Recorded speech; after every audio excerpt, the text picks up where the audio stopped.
জীবনে কখনো আমরা বিজয়ী হই, কখনো আমরা পরাজিত হই।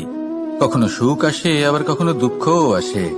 আর যখন দুঃখ আসে তখন আমরা আমাদের এই দুঃখ কারোর সাথে ভাগ করতে চাই। আমরা কারোর সাথে নিজের দুঃখ ভাগ করে নিই, আর সেই ব্যক্তি আমাদের দুঃখ নিয়ে উপহাস করে। তখন আমরা আরো দুঃখী হয়ে যাই। আমরা এই সংসারকে দোষ দিতে থাকি, কিন্তু এতে সংসারের কোনো দোষ নেই। ভুল আপনার যে আপনি কোনো কুপাত্রকে নির্বাচন করেছেন দুঃখ ভাগ করার জন্য। মনে রাখবেন, যদি আপনার শরীরে ক্ষতস্থান তৈরি হয় এবং সেই ক্ষত নিয়ে আপনি প্রত্যেক জায়গায় ঘুরে বেড়ান, প্রত্যেক বাড়িতে আপনি ওষুধ হয়তো নাও পেতে পারেন, কিন্তু সেখানে নুন আপনি অবশ্যই পাবেন। সেই জন্য যখনই দুঃখ পাবেন, শুধু সেই ব্যক্তিদের কথা মনে করুন যারা আপনার দুঃখ, আপনার যন্ত্রণাকে বুঝতে পারবে, যারা আপনার সহায় হবার জন্য প্রস্তুত।